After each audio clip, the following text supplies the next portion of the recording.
A paz esteja com vocês, meus amados. Sou eu, Jesus, que vim até vocês há mais de 2000 anos para mostrar-lhes o caminho, a verdade e a vida. Estou aqui hoje para falar com vocês sobre o que realmente importa nesta jornada que chamamos de vida. Muitos de vocês me conhecem pelas histórias que foram contadas, pelos ensinamentos que foram registrados. Mas hoje quero falar diretamente ao seu coração, pois cada um de vocês é precioso aos olhos de meu Pai e também aos meus olhos. Antes de tudo, quero que você entenda que a verdadeira espiritualidade não é encontrada em rituais elaborados ou demonstrações públicas de devoção. Lembra quando eu avisei sobre aqueles que rezavam nas esquinas para serem vistos? A verdadeira conexão com o divino ocorre no silêncio do seu coração, naquele espaço sagrado onde você e Deus se encontram sem intermediários. Quando caminhei por esta terra, muitos esperavam um rei guerreiro que libertaria o povo pela força. Mas eu vim para mostrar a vocês outro caminho, o caminho do amor. Não um amor fraco ou sentimental, mas um amor poderoso o suficiente para transformar corações endurecidos, curar feridas profundas e quebrar muros de separação. O amor é a essência de tudo o que ensinei. Quando eu disse para vocês se amarem uns aos outros como eu os amei, eu não estava apenas dando um bom conselho. Eu estava revelando o próprio coração de Deus. Porque Deus é amor, e quem permanece no amor, permanece em Deus, e Deus nele. Você vive em tempos de grande turbulência e distração. Tantas vozes competindo por sua atenção. Tantos caminhos prometendo felicidade e realização. É fácil se perder, não é? É fácil esquecer quem você realmente é e por que está aqui. Então, meu primeiro conselho é: encontre tempo para o silêncio. Assim como eu costumava me refugiar em lugares solitários para orar, você também precisa desses momentos. Não é apenas uma pausa da agitação, é um encontro com o divino dentro de você. No silêncio, as ilusões se desfazem. No silêncio, você pode ouvir a voz suave que fala ao seu coração. Lembra quando eu acalmei a tempestade? Os discípulos ficaram aterrorizados, certos de que iriam morrer. Mas no meio da fúria dos elementos, havia paz em meu coração, porque eu sabia quem eu era e em quem confiava. Essa mesma paz está disponível para você, mesmo nos momentos mais turbulentos de sua vida. A paz que ofereço não é como a paz que o mundo dá. Não depende de circunstâncias externas favoráveis. É uma paz que brota de dentro, do profundo conhecimento de que você é amado incondicionalmente e que nada pode separá-lo desse amor. Muitos de vocês carregam fardos pesados, culpa do passado, medos do futuro, dores do presente. Quando eu disse, venham a mim, todos os que estão cansados e sobrecarregados, e eu lhes darei descanso, eu não estava fazendo uma promessa vazia. Eu conheço cada uma de suas lutas, cada lágrima que você derramou na escuridão. E eu estou aqui agora dizendo, você pode descansar em mim. O que significa siga-me? Alguns pensam que é aceitar um conjunto de regras ou doutrinas. Outros o imaginam participando de certos rituais ou frequentando certos lugares. Mas me seguir é muito mais profundo. É permitir que minha vida flua através da sua. É ver o mundo através dos meus olhos. É amar como eu amei. Quando curei o leproso, toquei nele. Naquela época, ninguém tocava nos leprosos. Eles eram os intocáveis, os marginalizados. Mas eu vi além da doença. Eu vi a pessoa, a preciosa criação do meu Pai. Seguir-me significa ver este caminho. Veja o valor intrínseco em cada pessoa que você conhece, especialmente aquelas rejeitadas pela sociedade. Eu não vim para aqueles que pensavam estar saudáveis, mas para aqueles que reconheceram sua necessidade. Eu não vim para condenar o mundo, mas para que o mundo seja salvo por mim. Quando conheci a mulher pega em adultério, não a condenei, mas também não minimizei sua situação. Vá e não peques mais, eu lhe disse. Há amor em minhas palavras, mas também há verdade. A verdadeira espiritualidade equilibra perfeitamente o amor e a verdade. Um sem o outro é distorcido. Amor sem verdade se torna sentimentalismo vazio. A verdade sem amor se torna legalismo frio. Em mim, você encontra ambos em sua expressão perfeita. Você foi criado para algo maior do que simplesmente existir, trabalhar, consumir e morrer. Vocês foram criados para refletir a imagem de Deus, para ser um canal de sua luz e amor neste mundo. Quando eu disse que vocês são o sal da terra e a luz do mundo, eu estava falando do seu verdadeiro propósito: fazer a diferença, dar tempero à vida, iluminar a escuridão. Quero que você entenda algo fundamental. Eu não vim apenas para garantir seu lugar no céu depois que você morrer. Eu vim para trazer-lhes o céu, para que a vontade de Deus seja feita na terra como no céu. O reino de Deus não é apenas um destino futuro. É uma realidade presente que cresce como uma semente e se espalha como fermento na massa. Muitos de vocês rezam: venha o teu reino. Mas se perguntam: como pode ser isso? Então, participamos desse reino hoje? Como posso fazer parte dessa realidade transformadora aqui e agora? A resposta está nos meus ensinamentos mais básicos: amar a Deus com todo o seu ser e amar o próximo como a si mesmo. Não há mandamento maior do que estes. Quando olho para cada um de vocês, vejo além das aparências. Eu vejo seus corações, seus medos mais profundos, suas maiores esperanças. Vejo suas lutas silenciosas e suas vitórias não reconhecidas. E eu quero que você saiba, você nunca está sozinho nessas batalhas. Enquanto eu viajava pela Galileia, muitas pessoas me seguiam na multidão. Era fácil me seguir quando eu multiplicava pães ou curava os doentes. Mas quando falei verdades difíceis, muitos se afastaram. A verdadeira espiritualidade não é confortável. Não promete ausência de dificuldades. Na verdade, eu mesmo disse: no mundo tereis aflições. Mas não parei por aí. Concluí dizendo: coragem, eu venci o mundo. Essa é a esperança que ofereço. Não a ausência de tempestades, mas a certeza de que podemos enfrentá-las juntos. Não é a garantia de uma vida sem problemas, mas a promessa da minha presença em meio a elas. Muitos buscam a espiritualidade como uma fuga da realidade, um refúgio temporário das pressões da vida. Mas o caminho que proponho é diferente. É uma espiritualidade incorporada que não se esconde do mundo, mas se envolve com ele. Assim como me sentei à mesa com pecadores e marginalizados, convido você a encontrar Deus em lugares improváveis, em pessoas inesperadas. Você se lembra da parábola do bom samaritano? O verdadeiro próximo não era o homem religioso que passava, preocupado com suas obrigações rituais. Foi ele quem parou, quem sentiu compaixão, quem se envolveu na dor do outro. A verdadeira espiritualidade sempre se traduz em ações concretas de amor. Alguns de vocês me perguntam: como posso ouvir a voz de Deus? Como posso conhecer a sua vontade para a minha vida? Como se Deus fosse um mistério inacessível, um enigma impossível de decifrar. Mas eu vim justamente para revelar o coração do Pai. Quem me vê, vê o Pai, eu disse. Você quer saber a vontade de Deus? Estude minha vida. Observe como tratei diferentes tipos de pessoas e como respondi a diferentes situações. Na minha humanidade, revelei a divindade.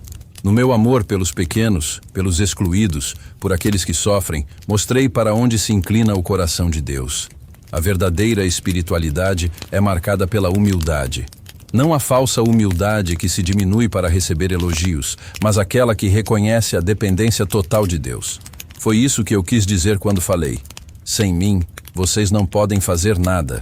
Não é uma declaração para diminuí-los, mas um convite para viver conectado à verdadeira fonte da vida. Eu lavo os pés. Este é um dos meus últimos atos antes da crucificação. Um gesto deliberado para mostrar que o verdadeiro poder está no serviço. Muitos buscam a espiritualidade para ganhar algo: poder, status, reconhecimento. Mas eu lhes mostrei outro caminho. Quem quiser ser o maior entre vocês, seja aquele que serve. Esta é a lógica invertida do reino de Deus. Quando digo para você me seguir, não estou pedindo admiração distante ou veneração teórica. Convido você para uma jornada de transformação. Se alguém quer vir após mim, negue-se a si mesmo. Tome a sua cruz e siga-me. Palavras fortes, eu sei. Palavras que desafiam o individualismo e a busca por conforto que marcaram sua época. O que significa tomar a cruz? Não se trata de buscar o sofrimento pelo sofrimento. Isso seria masoquismo, não espiritualidade. Significa estar disposto a enfrentar as consequências de viver de acordo com os valores do reino, mesmo quando eles contradizem as expectativas da sociedade ao seu redor. Quando ele curava no sábado, Ele desafiava interpretações religiosas rígidas. Quando toquei no impuro, quebrei tabus sociais. Quando perdoei pecados, reivindiquei a autoridade divina. E isso teve um custo. Seguir-me significa estar disposto a pagar esse preço pela verdade e pelo amor. Mas nunca se esqueçam, o caminho que vos proponho não é antes de tudo um caminho de sacrifício, mas sim de amor. É o amor que dá sentido ao sacrifício. É por amor que vale a pena abrir mão de certas coisas. Eu mesmo, pela alegria que me estava proposta, suportei a cruz. O sacrifício sem amor se torna um fardo pesado e amargo. A verdadeira espiritualidade integra todas as dimensões da vida. Ela não divide o mundo em sagrado e secular.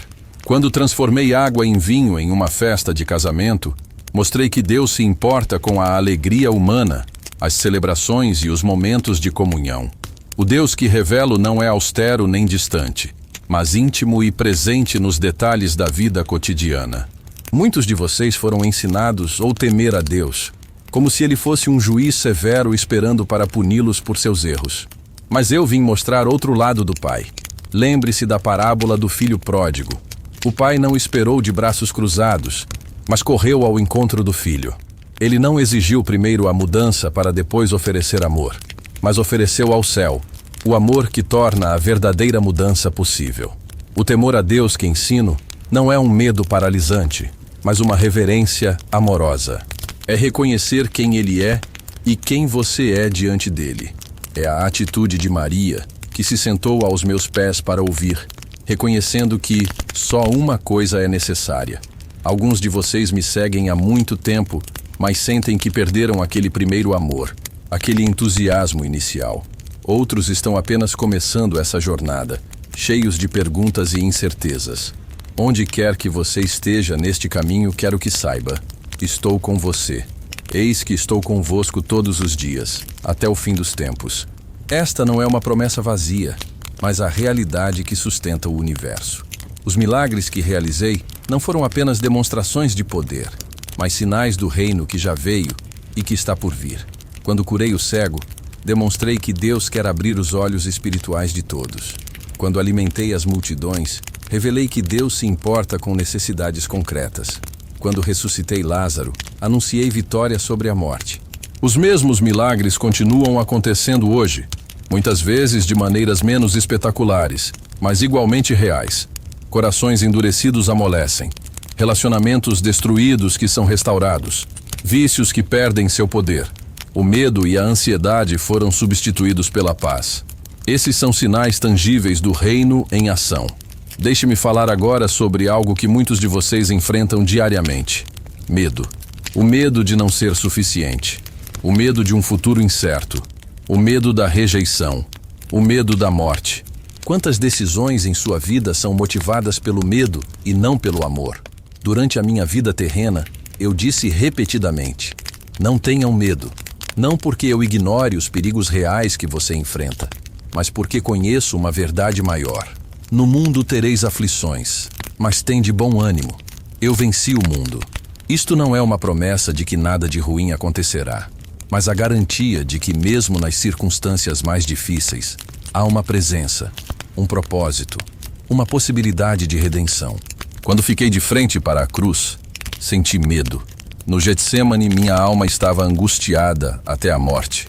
Eu não escondi essa humanidade. Mas o que eu fiz com esse medo? Levei-o ao Pai em oração.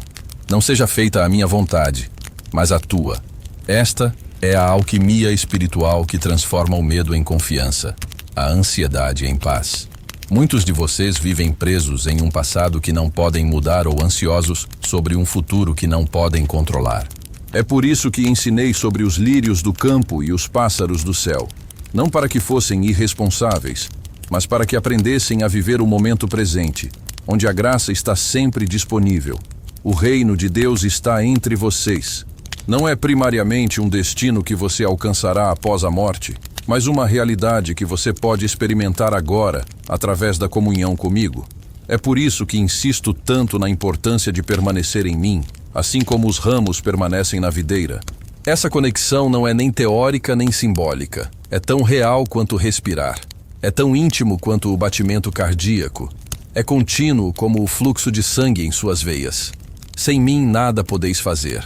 Não porque sejais incapazes, mas porque fostes criados para viver em comunhão, não isolados.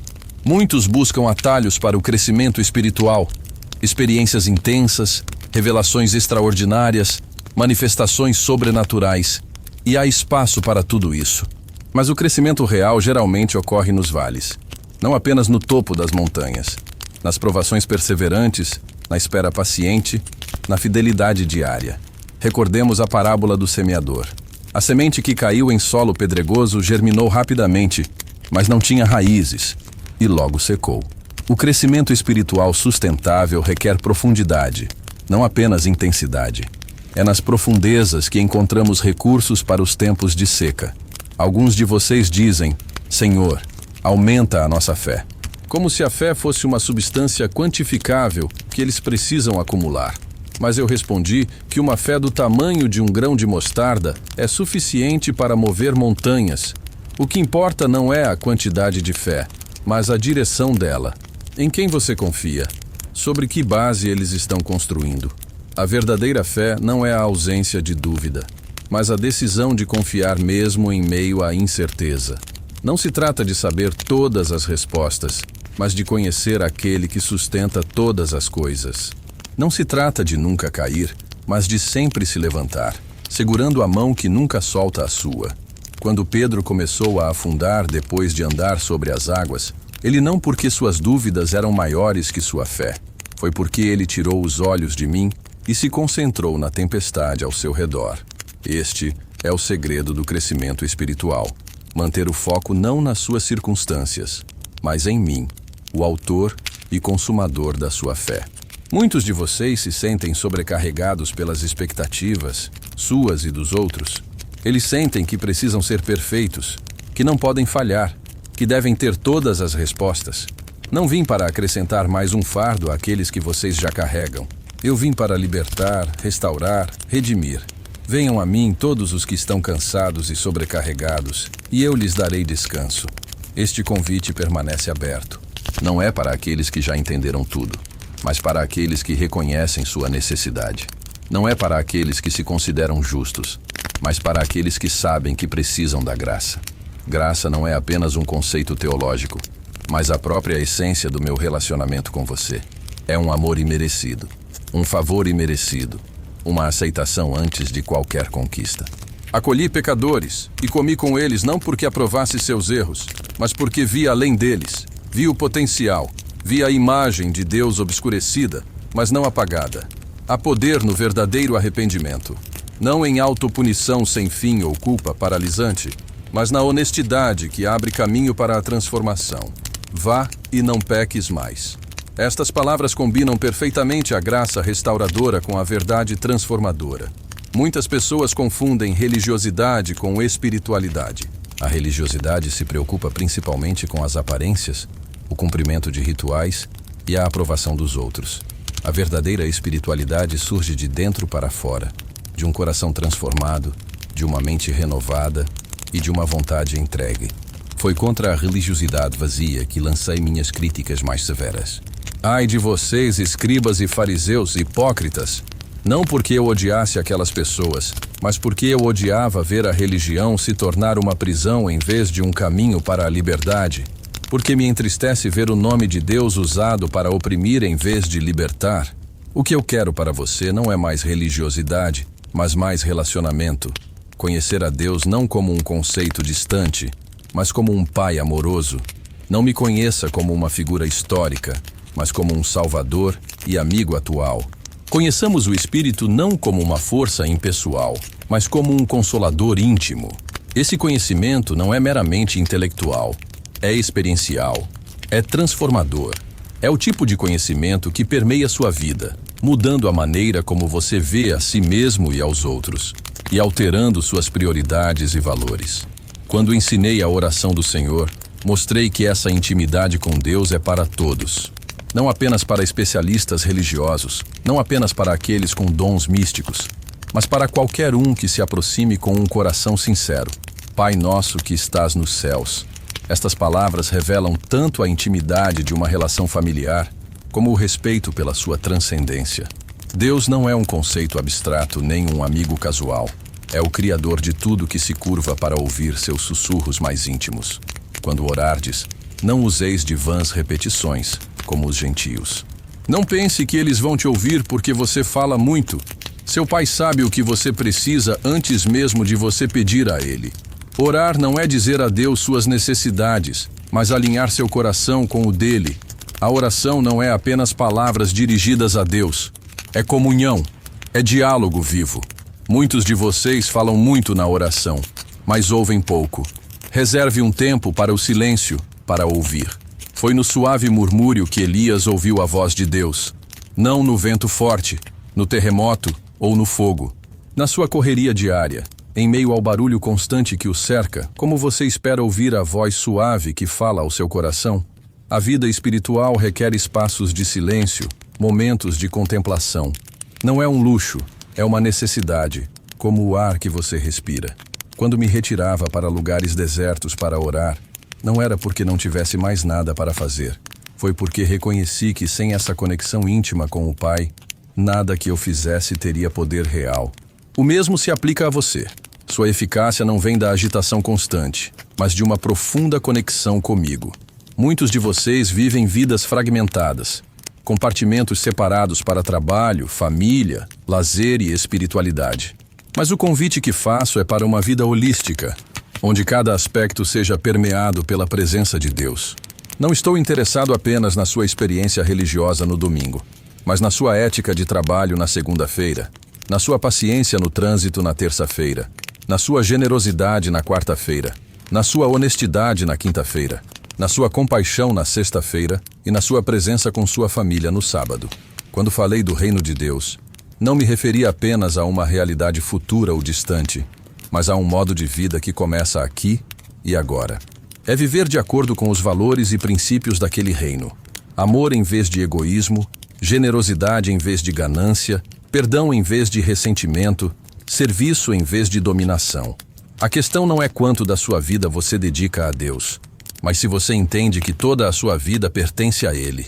Não se trata de equilibrar o sagrado e o secular, mas de reconhecer que tudo é sagrado quando vivenciado na presença de Deus. Algumas pessoas me perguntam sobre sofrimento. Por que um Deus amoroso permitiria tanta dor neste mundo? É uma pergunta válida e profunda. Não estou oferecendo respostas simplistas, mas minha própria experiência.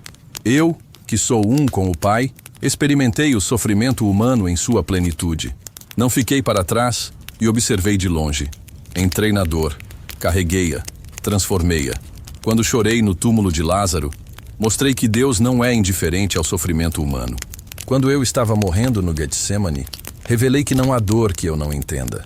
Quando eu gritei, meu Deus, por que me abandonaste? Senti solidariedade com todos aqueles que se sentem abandonados em seu sofrimento. O sofrimento não é bom em si. Eu não romantizo a dor, não glorifico a tragédia. Mas sei que mesmo nas circunstâncias mais extremas, existe a possibilidade de redenção, de crescimento, de transformação. A cruz, símbolo por excelência do sofrimento e da injustiça, tornou-se símbolo de salvação e esperança. Este é o poder transformador do amor divino. Muitos de vocês querem explicações para o sofrimento, respostas sobre o porquê. Eu entendo essa necessidade, mas às vezes, mais importante que uma explicação é uma presença. Não prometo que você sempre entenderá o porquê, mas prometo que nunca estará sozinho em qualquer situação que enfrentar.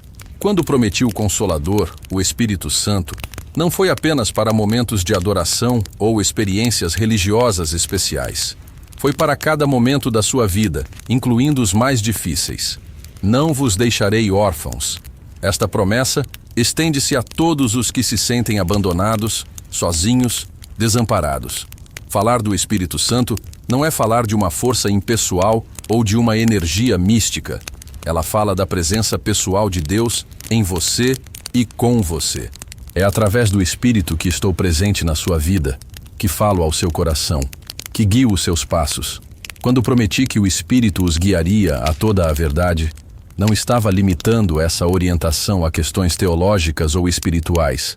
Inclui todas as áreas da sua vida, decisões de carreira, relacionamentos, Uso de tempo e recursos, prioridades, valores. Muitos de vocês se sentem perdidos, confusos sobre qual direção tomar. Eles procuram sinais extraordinários, confirmações sobrenaturais. Mas muitas vezes, a orientação divina vem por meios comuns. A sabedoria das Escrituras, o conselho de pessoas espiritualmente maduras, as circunstâncias da vida, a paz interior que ultrapassa todo o entendimento. Não estou distante, observando você de longe enquanto você tenta adivinhar minha vontade. Estou perto, falando ao seu coração, guiando seus passos. Minhas ovelhas ouvem minha voz. Esta não é uma metáfora poética, mas uma realidade relacional. Quanto mais tempo passam comigo, mais familiarizados ficam com a minha voz. Alguns de vocês se perguntam como podem ter certeza de que estão ouvindo a voz de Deus e não apenas seus próprios desejos ou pensamentos. É uma preocupação válida. Mas lembre-se, conhecer a vontade de Deus não é principalmente uma questão de técnica, mas de relacionamento. Quanto mais você conhece o coração de Deus, mais facilmente você reconhecerá sua voz. A voz do Espírito nunca contradiz o que revelei nas Escrituras. Isso nunca os levará a agir contra o amor, a justiça e a verdade. Ele nunca os incentivará a prejudicar ou explorar os outros. O fruto do Espírito é amor, alegria, paz, paciência, amabilidade, bondade, fidelidade, mansidão e domínio próprio. Muitos buscam experiências espirituais intensas, momentos de êxtase, revelações extraordinárias, e há um lugar para isso na vida espiritual. Mas o verdadeiro teste de maturidade espiritual não é o que acontece nos momentos culminantes, mas a consistência da vida diária, a transformação gradual do caráter, o crescimento no amor. Quando eu disse que me seguir significava tomar a cruz todos os dias, eu estava falando dessa consistência, desse compromisso diário. Não se trata de momentos ocasionais de heroísmo espiritual, mas de fidelidade permanente, de amor constante, de obediência diária. Alguns de vocês se preocupam com a sinceridade da sua fé. Eles temem não ser devotos o suficiente, não amar a Deus o suficiente, não ser dignos do meu amor. Mas a questão não é a perfeição da sua fé, mas a perfeição do objeto da sua fé. Não é o quanto você pode me segurar, mas o quanto eu posso te segurar. Quando Pedro começou a afundar no mar, eu não o deixei porque sua fé era pequena. Estendi a mão e agarrei-o. Quando Thomas hesitou, eu não o rejeitei. Mostrei-lhe as marcas nas minhas mãos e no meu lado. Quando os discípulos fogem no momento da crucificação, não os negarei. Voltei e restaurei-os. Essa é a natureza do amor que ofereço. Ele não depende do seu desempenho nem da sua perfeição. Ele é firme como uma rocha, constante como o sol, fiel como o amanhecer. Tendo amado os seus que estavam no mundo, amou-os até o fim. Esse amor nunca falha, nunca desiste, nunca acaba. Vamos falar sobre comunidade. Eu não criei vocês para viverem isolados, como ilhas espirituais. Eu os criei para relacionamento, para comunhão. Quando chamei os discípulos, formei uma comunidade. Quando ensinei a rezar Pai Nosso, e não meu Pai, estabeleci uma espiritualidade comunitária. Muitos de vocês tentam me seguir sozinhos, sem o apoio, a responsabilidade e o incentivo de outros discípulos. É como tentar correr uma maratona sem companheiros de equipe. E correndo, sem pessoas ao lado oferecendo água, sem ninguém esperando na linha de chegada. Tecnicamente possível, mas desnecessariamente difícil. A comunidade não é opcional na vida espiritual, é essencial. É o contexto onde o amor é praticado, onde os dons são exercidos, onde o caráter é formado. É o lugar onde aprendemos a perdoar e ser perdoados, a servir e ser servidos, a falar a verdade e ouvir a verdade. Quando eu disse que onde 2 ou 3 estão reunidos em meu nome, ali estou eu no meio deles, não estava limitando minha presença às reuniões formais da igreja.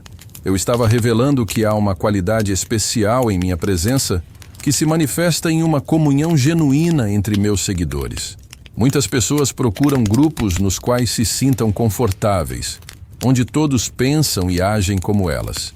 Mas o verdadeiro crescimento muitas vezes ocorre no desconforto construtivo, no atrito saudável, na diversidade de perspectivas unidas por um centro comum. Quando lavei os pés dos discípulos, até mesmo os de Judas que me trairiam. Eu estava estabelecendo o padrão para os relacionamentos na comunidade cristã. Não se baseia em hierarquia ou dominação, mas em serviço mútuo.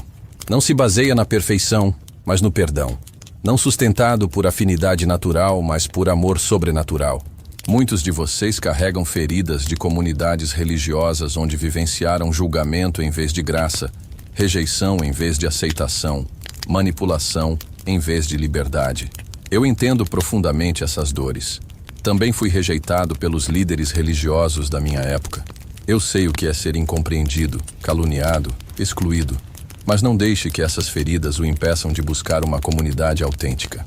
Não deixe que experiências negativas do passado roubem de você as bênçãos de caminhar ao lado de outras pessoas. Existem comunidades saudáveis por aí, imperfeitas, certamente, mas lugares onde minha presença é honrada e meu amor é demonstrado. A comunidade que desejo para vocês não se baseia em conformidade externa ou uniformidade de pensamento.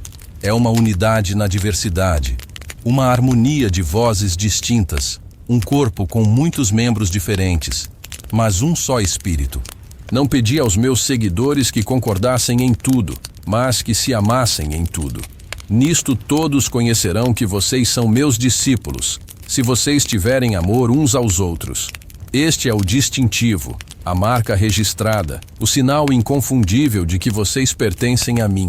Não seus rituais, não suas doutrinas, não suas estruturas, mas o amor que vocês demonstram uns aos outros. Esse amor não é nem teórico nem abstrato. É prático, tangível, concreto. É visitar os doentes, alimentar os famintos, acolher os estrangeiros, cuidar dos órfãos e das viúvas. É chorar com os que choram e alegrar-se com os que se alegram. Trata-se de carregar os fardos uns dos outros e, assim, cumprir a lei de Cristo. Quando falei do julgamento final, surpreendi a todos ao me identificar com os famintos, os sedentos, os estrangeiros, os nus, os doentes, os prisioneiros. Sempre que o fizestes a um destes meus menores irmãos, a mim o fizestes. Esta não é uma metáfora poética. É uma profunda realidade espiritual. A maneira como eles tratam os outros, especialmente os mais vulneráveis, é a maneira como eles me tratam. A espiritualidade que ensino não é apenas vertical, seu relacionamento comigo, mas também horizontal, seu relacionamento com os outros. Essas dimensões são inseparáveis.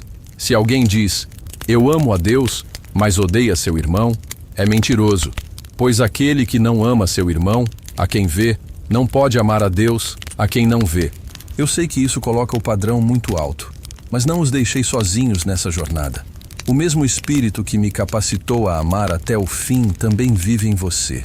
O amor que peço não é algo que você deve produzir através de seus próprios esforços, mas algo que flui naturalmente à medida que você permanece conectado a mim, a verdadeira videira. Alguns de vocês estão preocupados com seu testemunho para o mundo. Eles querem me representar bem, mostrar Cristo para aqueles que não me conhecem. Esse desejo é nobre, mas lembre-se, o testemunho mais poderoso não é a perfeição moral, que pode alienar os outros, mas o amor autêntico, que invariavelmente atrai. As pessoas não serão convencidas apenas pelos seus argumentos, não importa quão lógicos e bem fundamentados eles sejam. Você será atraído pelo amor que eles demonstram, pela alegria que eles irradiam, pela paz que eles manifestam em meio às tempestades da vida. Porque essas qualidades são sobrenaturais. Elas não podem ser fabricadas, apenas testemunhadas. Quando eu disse, vocês são o sal da terra e a luz do mundo, não estava falando apenas de indivíduos, mas também da comunidade dos meus seguidores. É no contexto da comunidade que o sabor do reino se torna mais pronunciado, que a luz da verdade brilha mais intensamente. Muitos de vocês se sentem incapazes de desempenhar a tarefa de me representar neste mundo. Eles se sentem muito pequenos, muito fracos, muito falhos. Mas lembre-se de quem escolhi como meus primeiros discípulos. Simples pescadores, um cobrador de impostos, pessoas simples sem formação teológica. Formal. Não escolhi o mais talentoso, o mais erudito, o mais eloquente. Eu escolhi pessoas dispostas a me seguir, a aprender comigo, a serem transformadas pelo meu amor. Você também não precisa ser extraordinário para ser usado por mim. Eles só precisam estar disponíveis, ser autênticos e permanecer conectados. E sim, você tem que estar disposto a amar, mesmo quando é difícil, mesmo quando é duro, mesmo quando não parece fazer sentido aos olhos do mundo. Esse amor não é um sentimentalismo vago ou uma emoção passageira.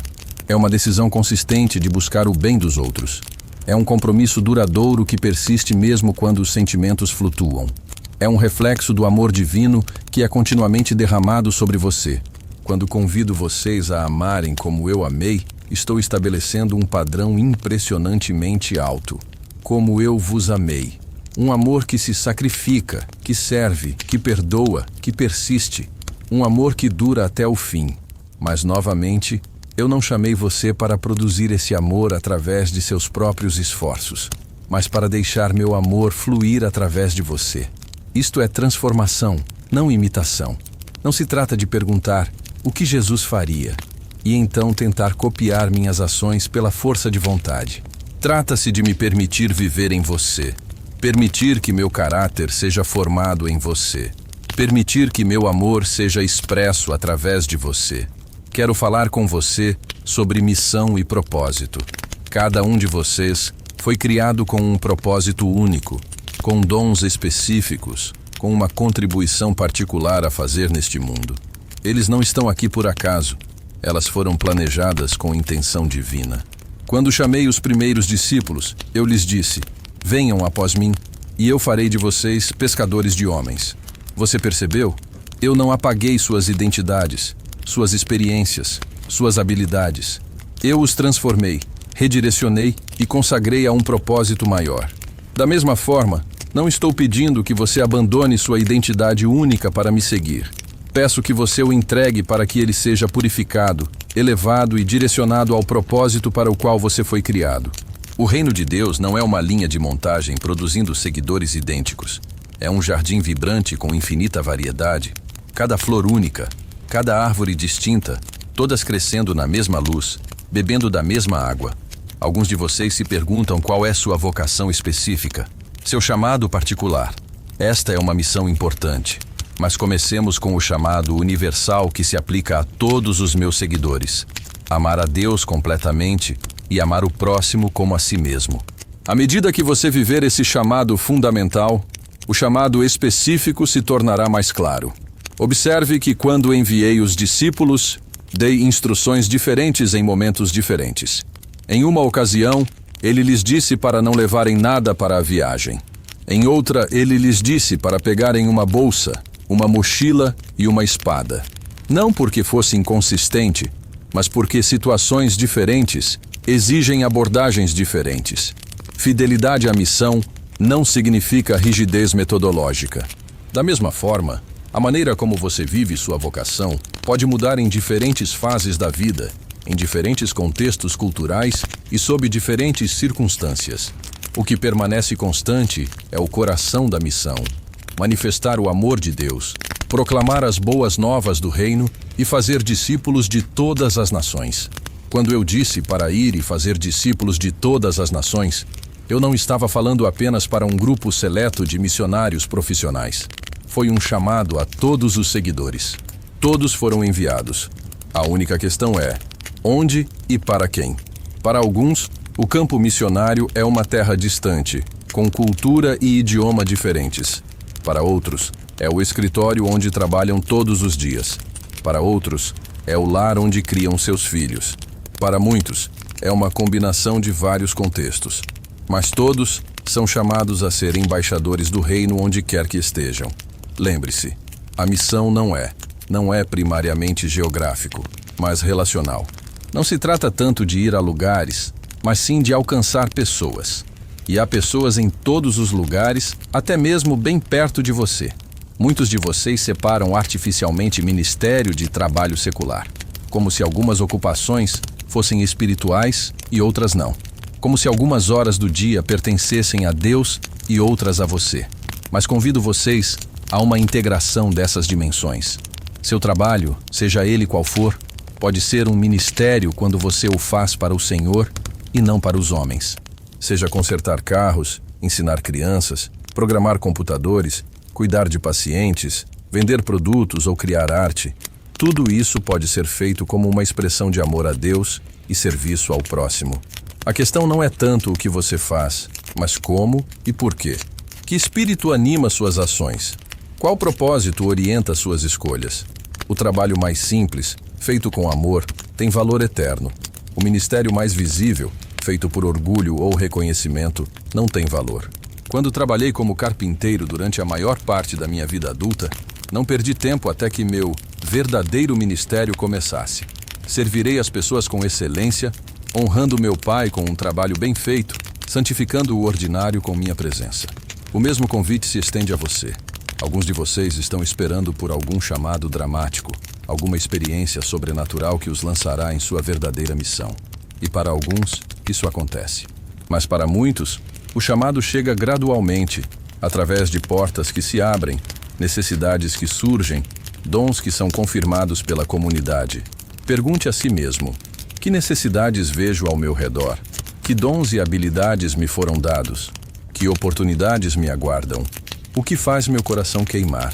Muitas vezes, na intersecção dessas perguntas, está o caminho para sua vocação específica. Seja qual for sua missão específica, nunca se esqueça de que ela faz parte de uma missão maior. Eles não estão construindo seu próprio reino, mas participando do reino de Deus. Eles não buscam a sua própria glória, mas a glória daquele que os enviou. Essa perspectiva é libertadora. Eles não precisam carregar o peso do mundo. Você não precisa fazer tudo. Você só precisa fazer a sua parte, fielmente, consistentemente e com amor. O resto depende de Deus. Alguns de vocês se sentem insignificantes, como se sua contribuição fosse pequena demais para fazer a diferença. Mas lembrem-se das minhas parábolas, do grão de mostarda que cresce e se torna uma árvore, e do fermento que leveda toda a massa. No reino de Deus, o pequeno é poderoso quando está nas mãos do rei. Outros se sentem inadequados e despreparados para a missão. Os discípulos sentiram o mesmo. Pedro me negou 3 vezes. Thomas hesitou.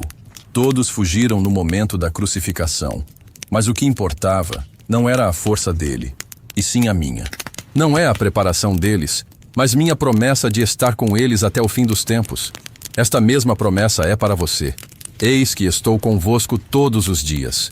Não apenas aos domingos, não apenas durante os momentos de devoção, não apenas quando se sentem inspirados. Diário. Em todas as situações. Em cada desafio. Em todas as oportunidades. Eles não são enviados sozinhos. Eles são enviados com minha autoridade, equipados com meu espírito, sustentados pela minha presença. Todo o poder me foi dado no céu e na terra. E é por esse poder que eu os envio. A missão que confio a vocês não é principalmente uma questão de estratégia ou técnica, mas de amor. Não se trata de converter pessoas como se fossem projetos ou conquistas.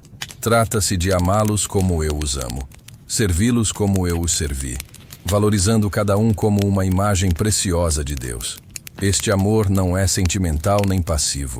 É verdade, ele é ativo. Às vezes, é conflituoso. Quando expulsei os cambistas do templo, foi por amor à casa de Deus e ao povo explorado. Quando confrontei os fariseus, foi por amor à verdade e às pessoas presas pelo legalismo. Quando chorei por Jerusalém, foi por amor àqueles que rejeitaram o caminho da paz. O amor tem muitas faces. Às vezes ele é gentil, outras vezes ele é firme. Às vezes conforta, outras vezes desafia. Às vezes ele cura, outras vezes ele expõe para que a cura possa começar. O amor verdadeiro sempre busca o bem maior do outro, não necessariamente o mais confortável ou imediato. E é esse tipo de amor que convido você a demonstrar em sua missão. Um amor que vê as pessoas como elas são, mas também como elas podem se tornar. Um amor que aceita, mas não se contenta com menos do que a plenitude para a qual foram criados. Um amor que reflete o coração do Pai por seus filhos. Vamos falar sobre transformação. Muitos de vocês vêm até mim em busca de uma mudança em suas circunstâncias. Cura de doenças, solução de problemas financeiros, restauração de relacionamentos rompidos. E sim, eu me importo com essas necessidades. Mas meu objetivo mais profundo é a transformação de quem você é, não apenas do que você vivencia. Quando curei o pai ralítico, primeiro eu disse: seus pecados estão perdoados. Só então eu disse: levante-se, pegue sua cama e ande. A cura física era importante, mas secundária à cura espiritual. As circunstâncias mudam. Os corpos eventualmente ficam doentes novamente, mas a transformação interna permanece. O reino que proclamo não visa principalmente melhorar suas circunstâncias, mas transformar seu caráter. Não se trata de tornar sua vida mais confortável, mas de torná-lo mais parecido comigo. Trata-se de renovar sua mente, purificar seu coração, alinhar sua vontade com a vontade do Pai. Essa transformação não acontece da noite para o dia. É um processo, uma jornada. Assim como uma semente leva tempo para germinar, crescer e dar frutos, a vida espiritual tem suas estações, seus ritmos. Não espere perfeição instantânea. Confie no processo paciente que o Espírito está trabalhando através de você. Muitos de vocês resistem à transformação porque ela envolve mudança, e mudança é desconfortável. Eles preferem o conhecido, mesmo que seja insatisfatório, ao desconhecido, mesmo que prometa uma vida abundante. É por isso que tenho falado tanto sobre fé. Confiar mesmo quando você não vê a verdade. Rota completa. A transformação geralmente começa com o reconhecimento. Reconheça onde você realmente está, não onde você gostaria de estar ou onde pretende estar. É por isso que eu valorizava tanto os cobradores de impostos e pecadores que reconheciam sua necessidade, em comparação aos fariseus que achavam que tinham tudo resolvido. Eles não podem se transformar nas áreas que negam ou escondem. É na vulnerabilidade, na honestidade, na humildade que o poder transformador do Espírito opera mais livremente. Bem-aventurados os pobres de espírito, aqueles que reconhecem sua pobreza espiritual, que admitem sua necessidade. Muitos de vocês lutam contra padrões de comportamento que sabem que não são saudáveis. Vícios, pensamentos negativos, hábitos prejudiciais. Eles tentam mudar através da força de vontade, da autodisciplina, da determinação. E ficam frustrados quando falham repetidamente. Mas a verdadeira transformação não vem apenas do esforço humano. Sem mim, vocês não podem fazer nada. É o resultado de se render à obra do Espírito, de permitir que a graça faça o que a força de vontade não consegue. Não por força nem por poder, mas pelo meu Espírito, diz o Senhor. Isso não significa passividade. Você tem um papel essencial no processo. Eles precisam cooperar com o Espírito, criar espaço para que ele opere e praticar as disciplinas espirituais que abrem seu ser para a transformação. Como Paulo disse, desenvolvei a vossa salvação com temor e tremor, porque Deus é quem opera em vós tanto o querer como o realizar. Disciplinas espirituais, oração, estudo das Escrituras, jejum, silêncio, solidão, comunhão, serviço, não são fins em si mesmas. Eles são meios, canais, através dos quais flui a graça transformadora. Essas não são maneiras de ganhar o favor de Deus, mas sim de se posicionar sob a chuva que já está caindo. Muitos de vocês se perguntam por que certas áreas de suas vidas parecem resistir à transformação. Eles oram, se esforçam, têm boas intenções, mas permanecem presos nos mesmos padrões. É importante entender que a transformação geralmente ocorre em camadas. Assim como uma cebola tem muitas camadas, seu ser espiritual também tem. Algumas mudanças acontecem rapidamente, na superfície.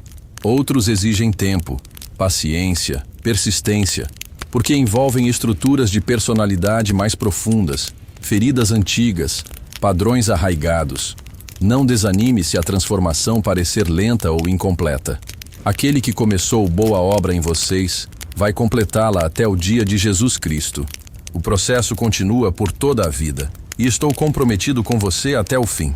Alguns de vocês se perguntam se é realmente possível mudar, se certas tendências, certos padrões são simplesmente como você é e devem ser aceitos.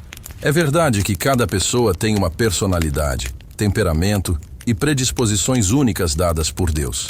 Mas nenhum aspecto da sua natureza está além do poder transformador do Espírito. Não estou interessado em fazê-los todos iguais, conformando-os a um molde uniforme. Estou interessado em restaurar a imagem de Deus em cada um de vocês, em libertá-los de tudo que distorce ou obscurece essa imagem. Cada um permanecerá único, mas cada um se tornará a pessoa mais autêntica que foi criado para ser.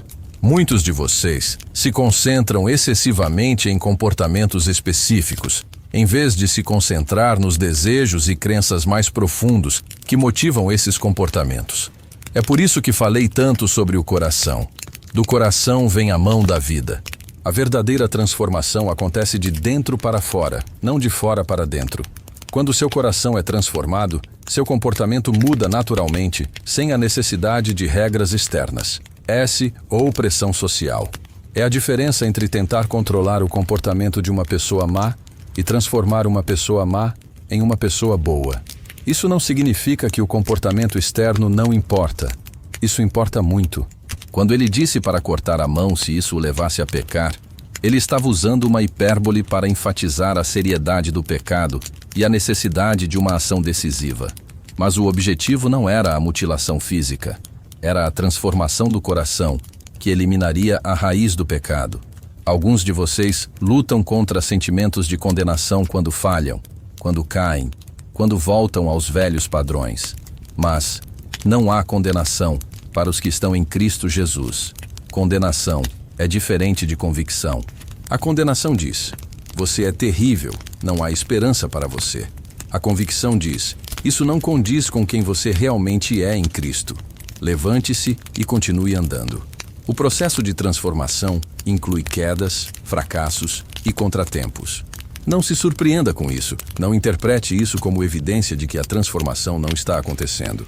Muitas vezes, é por meio desses fracassos que aprendemos algumas das nossas lições mais importantes, que crescemos em humildade e nos tornamos mais dependentes da graça.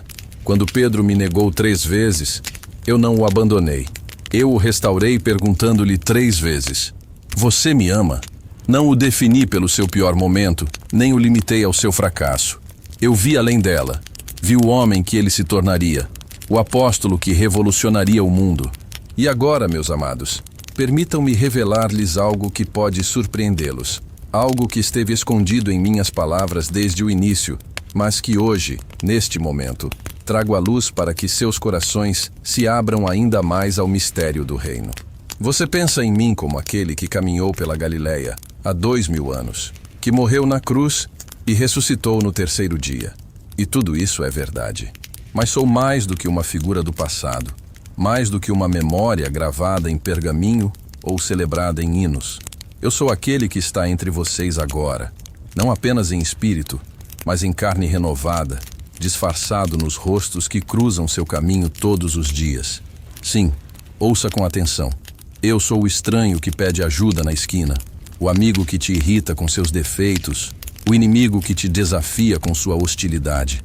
Não me identifico apenas com os famintos, os sedentos e os presos. Eu me tornei eles. Toda vez que você se abaixa para pegar alguém que caiu, é em mim que você toca. Toda vez que você rejeita os necessitados, é para mim que você está virando as costas. Vocês me procuram em visões gloriosas, em templos suntuosos, em sinais do céu, mas eu escolho habitar nos lugares mais improváveis, nos corpos mais frágeis, nas vidas mais destruídas. Quando ele disse: o reino de Deus está dentro de vocês, não era apenas uma metáfora, era uma promessa literal. Eu não vim aqui há apenas 2000 anos. Eu venho a cada momento, renovado em cada pessoa que respira, esperando ser reconhecido, esperando ser amado através de você. Isso muda tudo, não é? Isso significa que a espiritualidade que ensino não é um exercício solitário de contemplação, mas uma imersão radical na humanidade. Isso significa que me seguir não é apenas rezar em silêncio, mas estender a mão para tocar os intocáveis, como eu fiz com o leproso. Isso significa que o reino não está chegando. Ele já chegou, escondido em cada ato de amor, em cada gesto de compaixão, em cada escolha de ver além das aparências. E aqui está o segredo mais profundo. Ao me reconhecer nos outros, você se encontra, pois você também sou eu, não em essência divina, mas em propósito redimido. Quando eu disse: Amai-vos uns aos outros como eu vos amei, eu estava mostrando que o amor que me une a vocês é o mesmo amor que une vocês uns aos outros. Somos um só corpo, uma só videira, uma só vida que pulsa em inúmeros corações. Então, olhe para cima agora. Olhe ao redor. Você não me vê apenas nas páginas sagradas ou nas alturas celestiais. Estou aqui, diante de você, em cada olhar que você encontra, em cada mão que você segura. A cruz que carreguei não foi o fim, mas o começo de uma presença que nunca desaparece. E o milagre mais surpreendente não é que ele ressuscite uma vez, mas que ele ressuscite todos os dias em você e através de você. Então não me espere num futuro distante. Não me procure somente nas nuvens. Estou aqui, agora, batendo na porta do seu coração através de cada pessoa que você conhece. Abre a porta. Ame como eu amo. E ao fazer isso, você descobrirá que o reino de Deus não é apenas uma promessa. É uma realidade viva e pulsante em você, através de você e entre vocês. Aqui o mistério é revelado. Eu sou você e você é meu para sempre. A paz esteja com você, meus amados. Vamos caminhar juntos agora e sempre.